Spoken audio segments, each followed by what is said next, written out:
Hi, my name's Rachel. I am doing my very first podcast. This series is going to be called Paingloria, and it's a play on the word Vaingloria, which is basically about, loving yourself. Perhaps the undercurrent of that is more of some kind of over the top, overzealous vanity, that type of self-love. So it's a play on that, though, because I'm now, as I speak this first podcast, I'm 55 years old, and it's taken me my entire life to actually find the way to just quite simply love myself, like at all, to have any sense of self-worth. So that's why it's quite a fitting pun for me to use, because it is in fact my very painful life, a very lonely life, that has allowed me a great depth, and a very mountainous terrain to reach this peak of self-love. So it is a glorious time in my life, and it's funny, I always had this feeling that I was going to be a cautionary tale. Well, I had so much promise and potential in my life. When I was younger, I was, sort of, people were betting that I was going to be this world famous actress, and I was going to be, this incredible singer, artist, all those things, because I've dabbled with those things. But what they didn't know was that I was masking this deep sorrow and sense of being not enough. So I'm going to delve into that, obviously, now that I'm deciding to do a podcast about my life. It's a huge leap. It's I'm taking the leap of faith right now, and my plan. And they say you should never tell people your plans, because it opens you up to being having people take shots from the sidelines, and tell you how you should do things and second guess you and all those sort of things. But I don't care. I At the moment I plan to record something every day, and that's for me very much so. But it's also because it helps create a momentum. If anybody is interested in my story, then they can know that I'm going to at least endeavor to do one podcast a day, and we'll see how we go.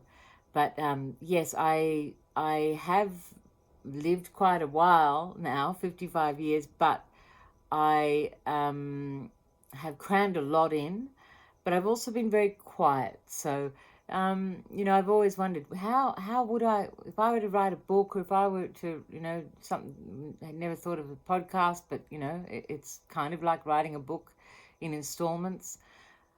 Would I be able to fill a book? Would I have a book's worth of, of life to speak on?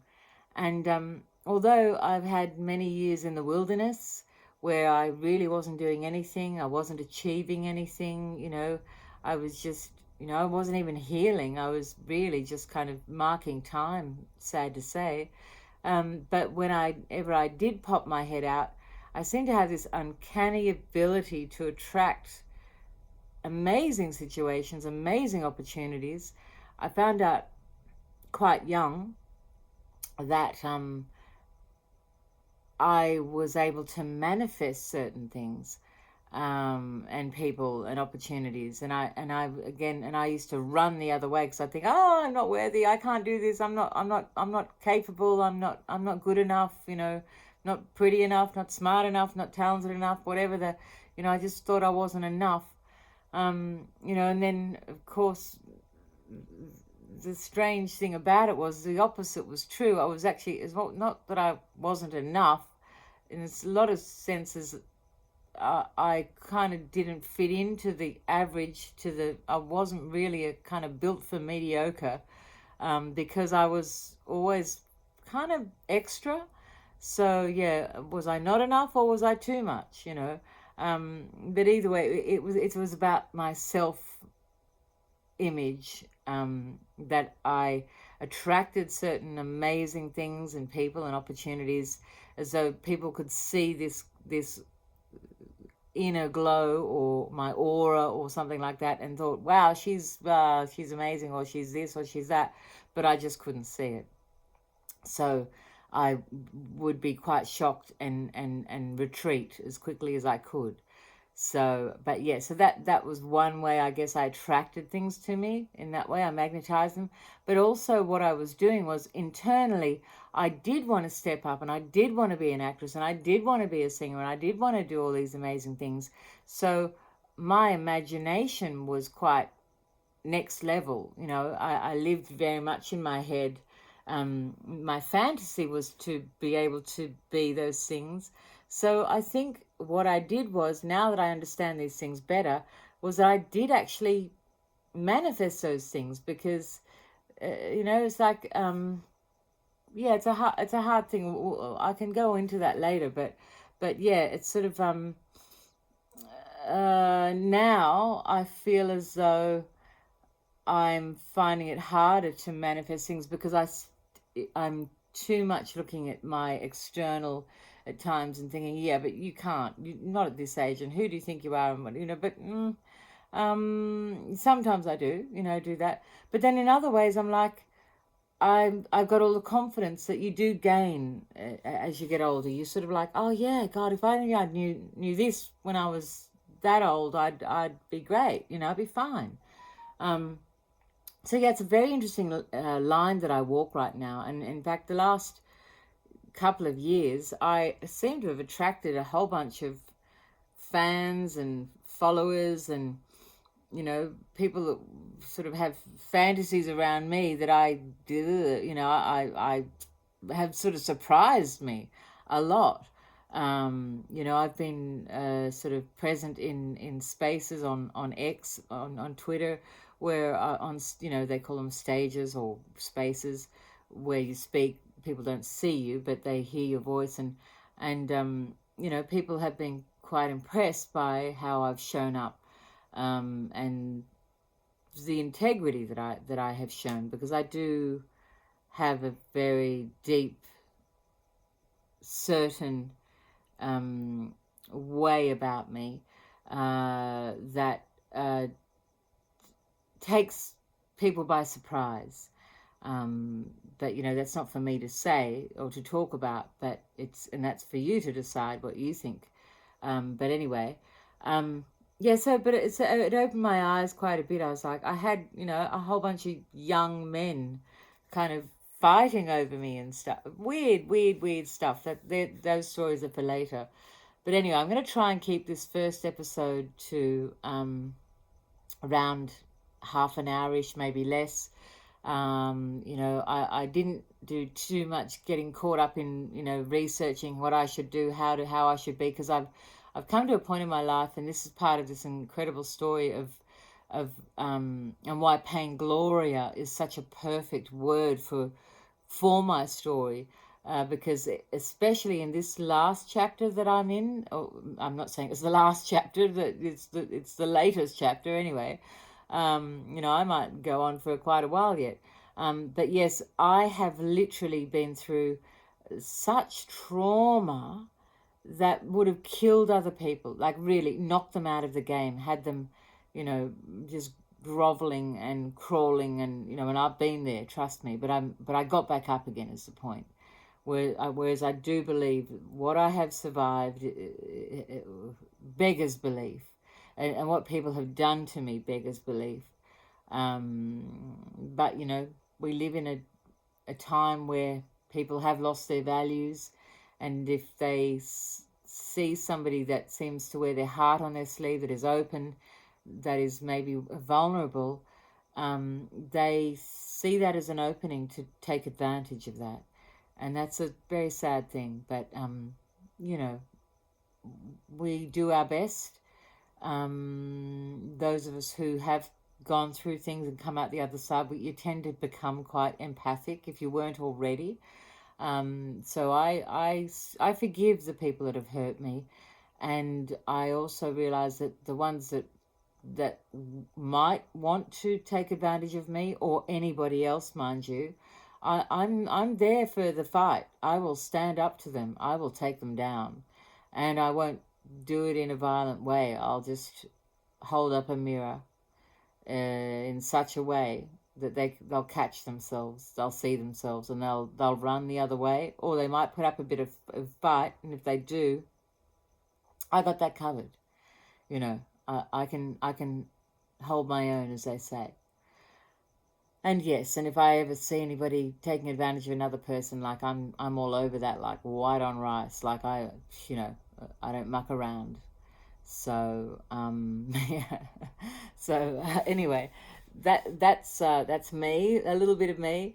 And what I wanted to say was that given that I'm trying to keep this first episode to a minimum, to a listenable, watchable format, and not to bore anyone, I'm in this this latest chapter that I've been in. I did go through a trauma, and it did something to my brain, and I can prove to you through videos and studies and things like that about how it's a known phenomena, that trauma can absolutely ruin somebody so that they're devastated, and they really have a lesser quality of life for the rest of their life after that trauma. But for some people, and trust me, I've been going through traumatic things since I was very young, and have become stronger, but at times also very much been taken out of the game for a while. But yeah, this last round of things that happened to me, I did transmute that pain. I walked through the fire, and I was left with a heart of gold. I was driven through that process of of multiple ego deaths, and the dark night of the soul. I mean, that just went on and on and on and on, and part of that process. And if you look at Carl Jung and the idea of individuation, you know, and the soul's journey, it's fascinating stuff, and it's definitely worth looking into. Yeah, the gift of it was that there was an awakening, and there was a switching on of, you know, they talk about chakras and things like that in the body. We do have this sacred technology in our body where we do really emit these amazing fields of energy, and when you get to go through the process that I did, and millions of other people have as well, you sure as shit think that you're going crazy. You know, like somewhere along the line, you definitely think you're going crazy, and you probably are a little bit, you know, because you have to let go of your grip of what you know to accept that there is something better on the other side of it. So that does mean letting go of your mind, which means losing your mind, which means going a little bit crazy. But yeah, there's so much more to it than that, and I will be going on about that in future episodes. But I merely want to say this is that I did gain certain abilities. It cracked open my brain, like, you know, they say, you know, the cracks are where the light gets in. Well, it's true. Like, some amazing things happened to me. I even did have visions, inner visions, outer visions. I even visited a psych unit. I'm not going to. One thing you can be guaranteed in these episodes is I will not be shy. I'm here to be humble enough to open myself up to allow other people to feel that they can do the same, and to know that they're not crazy, and that they're not alone, because I have been through all this while being alone, just me and my dog. I started a few years ago. Somebody very close to me I'd been with for 20 years died, and so I went through some grieving. So that was part of what set it off, but there was a bunch of other things that happened after that, that just pushed me to the edge, beyond the edge, over the edge. And yeah, so what I found was that I gained a lot of things, but I also lost a lot of things. And I think that was what the true gift has been, is this understanding that when you go through, hey, sorry, it's my doggy, it's all right. When you go through these processes of this, I'm just going to pick him up and hold him for a second. This is Jack. Hello, darling. Because if I no, because I don't want you, darling. Not on this episode. Not on this first episode. Let's keep it down. He's a bit of an anxious puppy. Hey, Jack. Look, what's that? Is that you? Is that you? Is that you in the movie? Yeah. So what happens is you end up, you gain a lot of abilities. Like, I'm not joking. Psychic abilities, clair, all the clairs they talk about, clairvoyance, clairsentience, clairaudience. And I'm going to sound a bit crazy saying that, but it's real. This happened to me. And you also, there is, people that take DMT, those sort of drugs, or ayahuasca, whatever, go through incredible experiences that do leak into the external, what we call the 3D matter around us, okay? But we actually do have DMT on board, and this is part of the sacred technology that I speak of, that you can, I've got to be real, you can only access it by going through pain and feeling. It's about feeling your way through things, and as a society, generally we all try and avoid pain, but the reality is it's the ticket to your greatness. And again, as I was saying, you gain a lot, you gain knowledge, you gain inner knowledge, you gnosis, you gain knowledge. But what you also happens is that you lose a lot. And what you lose is your ego, your paradigms of and the structures, and who you were told to be, and who you made yourself be to fit into containers like society or school or your own family or your friend circle or whatever. And when you lose that, sure, you can get lonely real quick, but because you lose, no, that's enough. No, no. If I don't stop him, he gets really anxious and loud. No.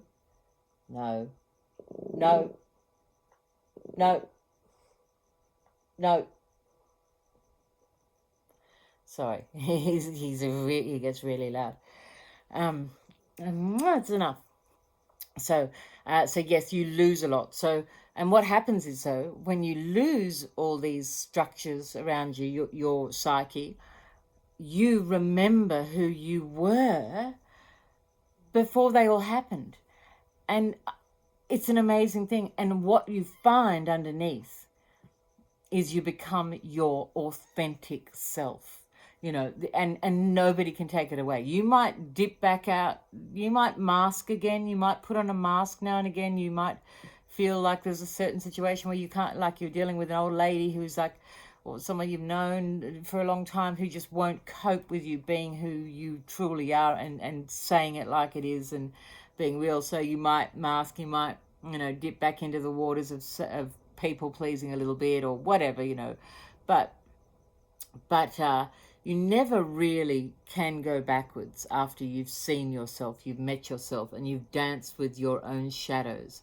You have admitted, oh my God, I thought that, I did that, I said that, I betrayed myself that way, or I betrayed somebody else because I just needed to, escape my own pain. So I threw them under a bus, emotionally or in some way. I mean, you end up seeing all those things that you try and avoid. That's why they're called shadow selves. You hide them away, so you don't have to deal with the pain.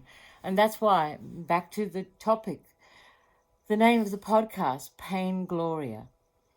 You must go through the pain, sadly, but it doesn't, sometimes it's really hard, but it gets easier. And sometimes you can just chip away at it just a little bit, but it helps to have a guide, I guess, if you can find groups of people that have been through, these things. Go and watch some YouTube videos about Carl Jung. I did. Thank God, or I would have just been completely at sea. And yeah, there's lots of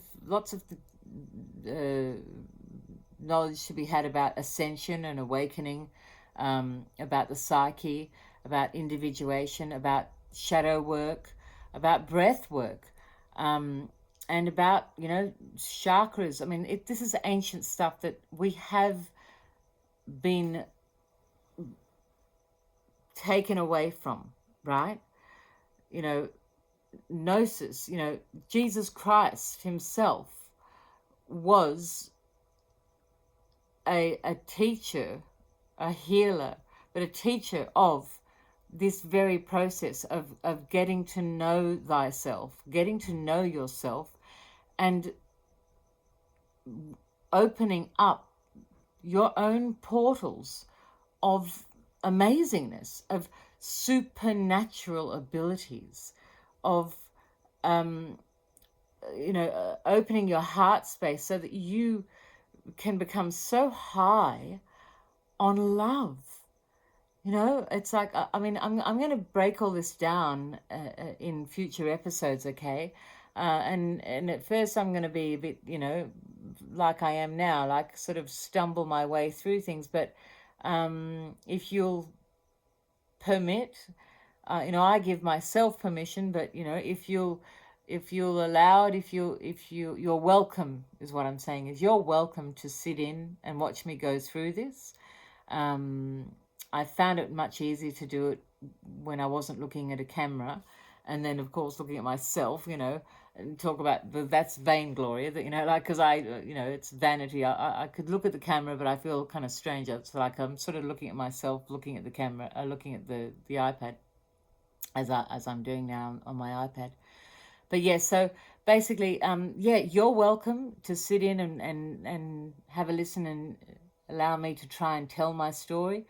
I tell you, my life story is fascinating. Like, I have to say objectively, it's incredible what the life that I had, how it began, so very exotic. So we'll get into that. But I just wanted to introduce myself, say this is what I've been going through and what I'm still going through, and say it's all good. It ain't that hard. You can do amazing things no matter who you are. You can become your best self. It does require you to spend some time on your own, because it's very hard to multitask and sit with yourself in the way that you need to. Even me having a dog is quite difficult because I can't sit and meditate as much as I'd like to, or just you need stillness at times. You really do need stillness. I don't know why anyway, sorry, the light has changed somehow, but it's very strange. Yeah, I know. I'll try and oh, there we go. Oh, that's better. So yeah, it's one of those things. It's something that it's called individuation. There's many other names for this process, but and there's a clue in there. It's the individual's journey. It's your birthright. The psyche wants to find itself, to express itself. Your shadow selves want to be seen. They want to be integrated. They want your love, you know, and I can tell you, if you want to understand what God is, what source consciousness is, what the quantum field is, um, and want to understand, are there other beings? Are there other dimensions? Yes, yes, yes, yes, yes, yes to all that. And it doesn't matter how you look at it, all of those things ultimately respond to your integrity as a person and love. Love. Love is the key. And there's no mistake that I spent my entire life not loving myself and having a pretty shitty time, but masking pretty well, like we all do, just to get along, just to be able to get up every day and go to work and do whatever we needed to do, to make other people feel better. But if you want your life to be better and attract amazing things and manifest things, manifest miracles, to become a walking miracle. And I'm going to say that it's a miracle that I'm still going, you know. But beyond that, I'm also, you know, I know that I've got some amazing qualities that the world wants, that the world needs. And if that's only in my own backyard, if 2 people or 1 person sees this video and goes, oh yeah, or whatever, like I've done something, it was worth it, you know what I mean? My life was worth it. My whole entire life is worth it if just 1 person gets something from this video or any of the videos that I do, you know, or even just from a smile or just saying 1 word that makes you go, oh, and sets you off on something, you know, your own journey. So yes, but it all comes back down to this. Love is all that matters. Forget money, forget influence, forget status, forget any of those things. You need to love yourself. That is your one job. Your one job. Yeah?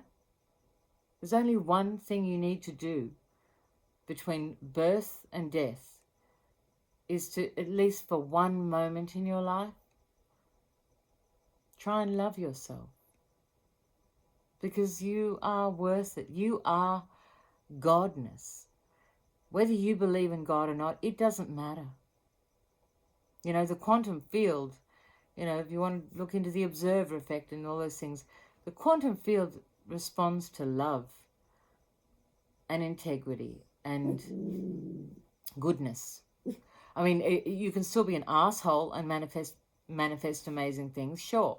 But you still got to go through you've got to, I don't know, we can discuss that later. But what I'm trying to say is this: the greatest thing that I ever manifested in my life was my own